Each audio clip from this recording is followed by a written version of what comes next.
Welcome back to another episode of Procrastination Garage. My name's Matt. In this episode we have two events. We've got a military appreciation ride that I put together and have some good friends that help me with every year. And then after that we helped out with a poker run.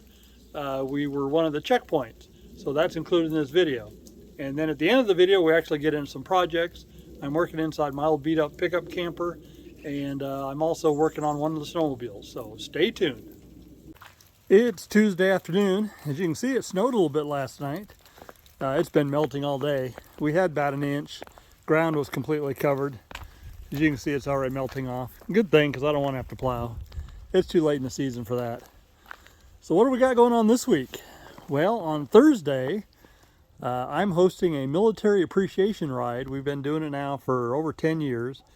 And what that means is we take out roughly 10 guys from a local training facility. We provide snowmobiles and gear, and we take them out, show them the trails, and we feed them lunch, and then we take them out to dinner. So what I have to do in the next 2 days is I have to gather all the snowmobile gear they're going to need. So roughly that, I mean, we're talking 10 helmets, 10 jackets, 10 sets of gloves, everything I need for a day on the snow. And I have all that gear available to me, well, mostly. And that's what we got to do is go through and inventory it and make sure we can come up with everything we need. So let's get started. Coming down into the shop, that means Bear's going to meet us at the food bowl. Never mind, it was half full. He wanted me to top it off for him. Yeah, he's a hungry critter. I need to set up 10 plastic tubs so I can put the gear in them. It'd be a lot nicer if I had some room to work in here. So how about we move the ATV and this mower and maybe that tag-along trailer. Just get them out of the way so I can set up a couple of tables. There, now we have some room to work. Put our tubs up there. And when I'm done, I can bring the ATV back in, and I've got a place to park it. That works good. I've been working on it for a couple hours now, and here's where we're at. Those are the tubs I'm filling up. I'm about, I will say 2/3 done. See, these are boxes that I keep the gear in. And these are the ones I'm filling up. So I'll get her done tonight. Wrapping up for the evening, we've got 10 totes. The kind of tan colored ones. They're all set up and ready to go. And then we have a bunch of extra gear here, which we'll haul some of that with us just in case somebody doesn't have the right size. We can go through and maybe find something a little better. So tomorrow, Wednesday, we'll get everything loaded up in the truck and trailer and be ready for Thursday. It's Wednesday morning and the snow is melting nicely. Good, because like I said yesterday, I didn't want to plow it. So what do we got to do? We got to do the final touches today. We've got to get sleds loaded in the trailer. We got to get all the gear loaded in the trailer. And right now we need to go fill up some gas cans.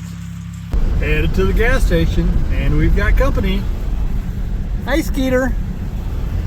$95 later and I'm headed home. That premium unleaded with no ethanol is spendy stuff here in Washington State. Anyway, at the gas station I ran into one of the guys that's going to be riding with us tomorrow. He asked if he could do anything else, but I think everything's pretty much settled.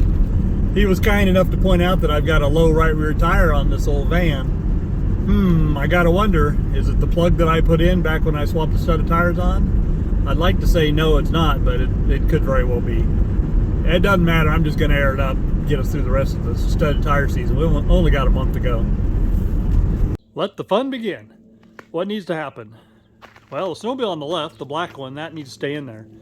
The red one on the right needs to come out. Those tables need to be folded down. All the stuff underneath the tables need to come out. So let's get that done. Everything is unloaded that needs to come out. Now we just need to move sleds around.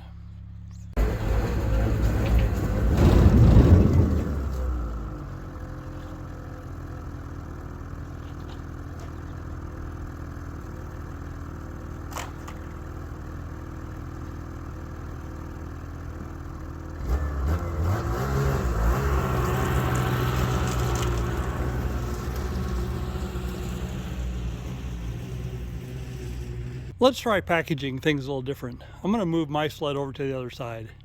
And yeah, we've got to do it manually.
Before I get much further along, let's go fill the truck up with diesel. It's down at a quarter tank. Now it's time to get all the gear loaded in here.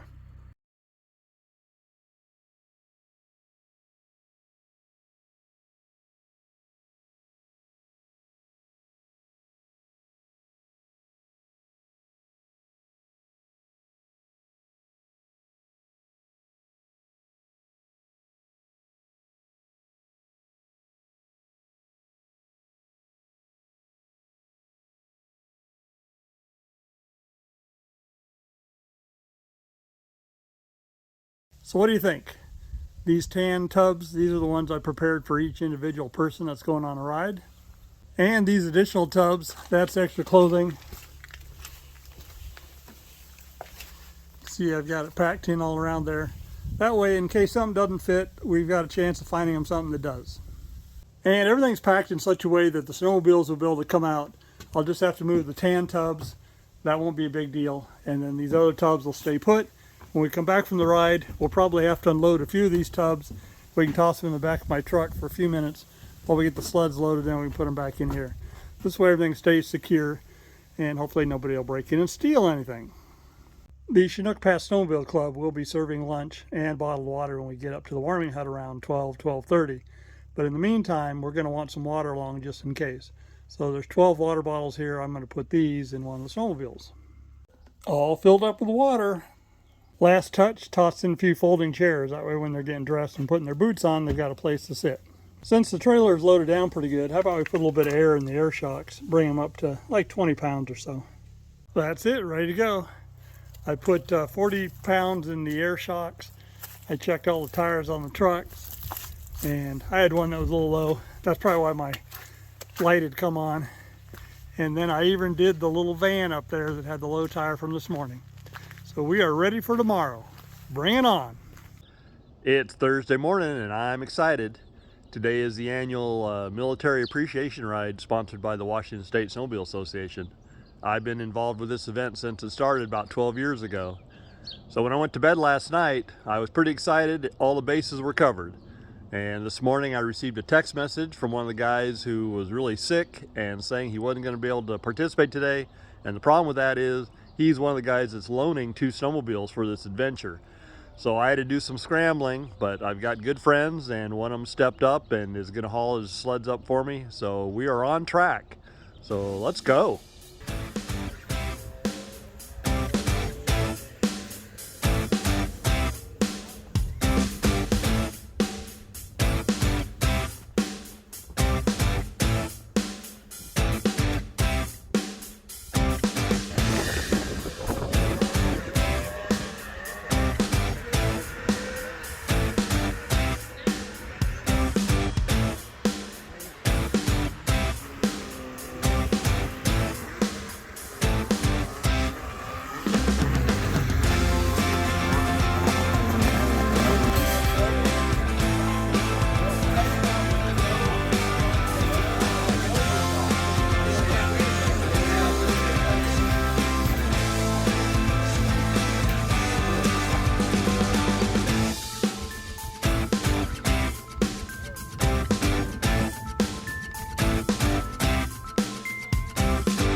It's Friday morning, just like that, the adventure's over.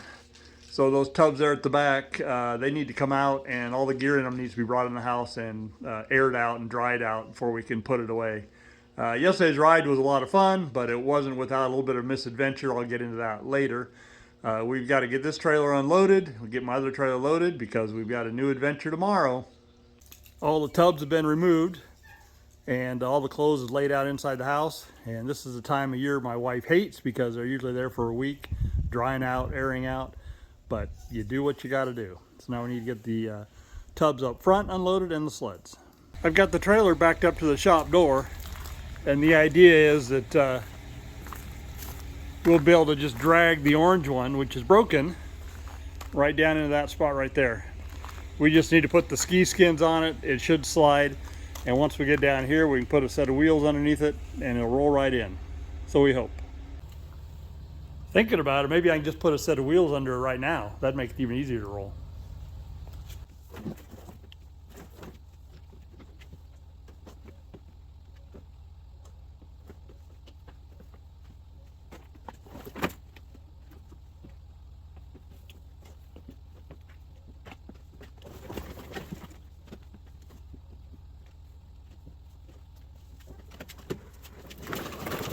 So what exactly happened to this one? I'm not really sure. I wasn't there when it happened, but it went into a tree. The windshield's all cracked and broken up, and the tachometer is not where it's supposed to be. And then when they went to start it again, the recoil broke, and apparently the brake was really hot. So I'm wondering, I've had issues with this in the past, with the brake malfunctioning basically. So I wonder if that's what's happened again. What happens, the master cylinders on these skidoos, they have a return port that's really small and they get clogged. So every time you hit the brakes, you send pressure to the disc, but it doesn't release. So you hit it and you hit it again, you hit it again, and it just keeps building up, and so the disc is dragging on the, or the pad is dragging on the disc, and it gets hot and it'll start a fire, which is actually what happened with this machine. And that certainly will destroy a recoil. So they said that the brake was really hot. Now I'm not seeing a leak, and the brake acts like it wants to work a little bit. So I don't know, but this is a future Procrastination Garage project. A friend of mine thinks he has a windshield to replace this, and also a tack, although I'm not sure. I can't get this tack put back in myself. But for now, it's just sitting because we've got other things to do. Unloading those big tubs with the sleds in here is not ideal, but it'll save me from having to go unload the sleds and then back down here again. So we'll just work our way around them. Okay, so it wasn't too bad getting all those boxes out of here. Of course, now they're taking up a ton of space in my shop, and I can't do anything with them until I inventory all the gear, and I can't inventory all the gear until it dries out. So we're a few days away from that. So interesting thing, this sled broke down about 30 minutes into the ride. And if you remember, we put all the water into this bag in the back. And I didn't realize it was my sled that had broke until later. But regardless, we were riding without water. Now, when we got up to Warming Hut for lunch, those guys, of course, had water for us up there. And we had some thirsty people.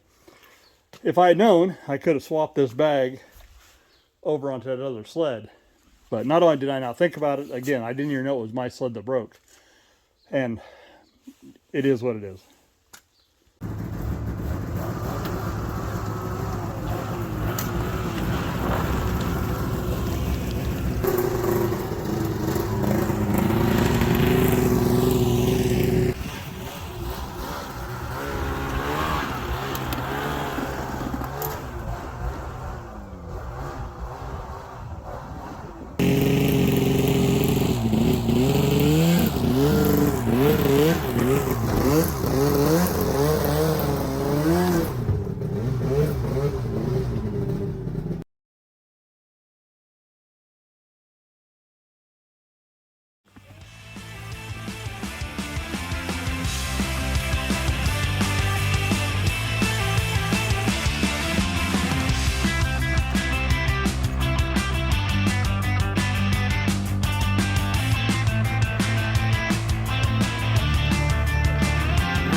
Can you believe it? It snowed again. Last night we got a couple inches. The good news is the temperatures are warm. It's melting fast. Coming off the roof pretty good, although it's just kind of dropping off the roof down in front, but not going to cause a real problem. Yes, motorhome's still out in the weather. Anyway, let's work the red snowmobile on the right there. We've got a new scratcher for it that friend Ron gave to us, and let's go ahead and install that. And then the one that's on it isn't really touching the ground, so we need to adjust it. If you're not a snowmobiler, you probably don't even know what an ice scratcher is or what it does. An ice scratcher is something that, when it's working correctly, it drags in the snow and causes ice to come up and catch in the track here and then get flung back up underneath the tunnel where there's a radiator called a heat exchanger up in through here. So it does that, and the other thing it does, it helps provide lubrication for the high facts between the high facts and these little metal clips. So if your snow conditions are normal, you probably don't need the ice scratchers down. And usually when they're not being used, they end up hooking like that. The reason that people use these cable ones is because you can back up with them down and not ruin them. The old style that were a solid metal piece, if they were down, you tried to back up and go back the other way, they would bend and break. So this was thought to be a better idea. As it turns out, it's not really a great idea because first they form a memory, and if you leave them up all the time like that, then when you go to put them down, they basically do that. In this case, there's more going on than that. What we need to do is we need to loosen it up here and rotate it around so it's pointing more down. And when we do that, then these will be dragging in the snow, at least when we're running on snow. And then on the other side, it's completely missing, but we have one to put in place. So I've got the proper tools. I basically have wrenches that'll fit this, and I've got a pair of vice grip pliers that fit the other part, and I'll go ahead and readjust this one, and I'll show you when I'm done. That one is readjusted. I've oriented it to where it's more coming straight out instead of being angled. And then this tip is also adjustable, but it's okay. But as you can see, it's definitely going to be touching the ground here. And still, if I want, I can put it up out of the way. But I always leave mine down. That way they don't form a memory. So that's that side. Now let's move on to the other side. The first problem we have on this side is this hole is wallowed out a little bit from the old one being in there and loose. So this bolt is not really a good fit. So we need to use this diameter bolt, but we maybe can find a washer with more of a shoulder on it. Let me go through my stash, and ideally it'd be nice to find a longer bolt, because this one is going to be borderline if we put another washer on there, and I'd like to get a washer on both the inside and the outside. So let's look through my stash and see what I can find. I was afraid the bolt was going to be metric, but when I looked at the head of it, I could see it was SAE, which is good because I have a lot of SAE spare nuts and bolts and not so many metric. So I found this one here that's the closest, and it's much longer, and I've got double washers for the inside and the outside of it. That should firm it up to help the hole that's all wallowed out. Let me go ahead and get it installed. Well, that worked. I got that nice and tight. Now we need to adjust the little foot.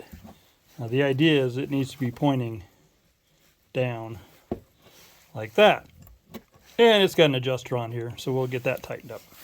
And there it is, all tightened up, pointing down. And this one too should hook over there if need be. Like I said, I'm gonna leave it down. And what I need to do at the end of the season, I need to loosen this and rotate it up so it's not putting pressure on it all summer long. Because I think that helps it forms a memory in the cable, and I think that'll help. So, but this is good. This will get through the rest of the season. I was just looking at ice scratchers, and this one on my machine on the right side is broke. And this is the one I replaced at the beginning of the season, if you saw that video. So I guess I'm going to need to order another one. And I think you have to order them in pairs. I don't think you can buy them individually. I need to look into that because they're over $100 a piece, and I don't need to keep buying left ones when the right one's the one that I keep breaking. Although I have broke the left before too. My daughter's machine, because it has a shorter lug track, the ice scratchers are not as important on it. I mean, you want to have them. There are certain days where you need them. But the reason I haven't been too worried about this season so far is because the conditions have been such.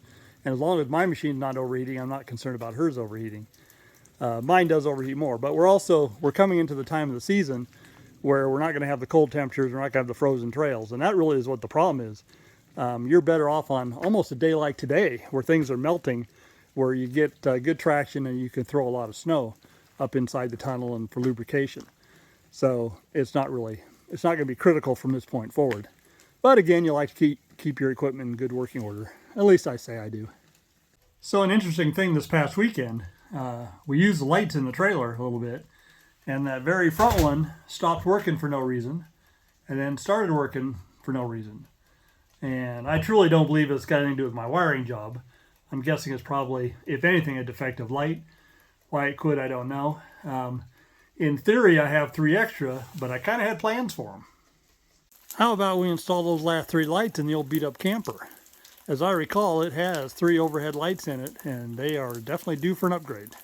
Yeah, look there. See, there's 1, there's 2, and then there's 3. You can see I've got all these little puck lights. That was a dumb idea I had. You know, they're all controlled, or they all are powered by a AAA battery or 2, and they have a remote control that operates them. And the problem is they don't last that long. Camper doesn't get used that much. So I'm sorry I ever installed them. I'm going to go ahead and remove those. And if you're wondering what this wire here is, that's a ground wire. And I had a problem with the ground and these lights not working. So I had gone in here and I tapped into a ground somewhere. I may still be tapped into that ground. And that may or may not be why those lights are working. I'm not sure. I think the key will be, if that one works, I think that means, well, no, that doesn't mean anything either. I don't know. We'll maybe disconnect it and find out. That may be another issue, but we won't be solving it in this video. But let's go ahead and get these three swapped out and all these little puck lights down. All the little puck lights are gone. Again, that was a dumb idea. I'm sorry I ever did that. And as I was doing it, I was thinking it might have been a dumb idea. But I was hopeful. Now we'll concentrate on this one because this one's got the ground wire. So we'll take this one down and unwire it. And we'll see if that wire works once I've done that.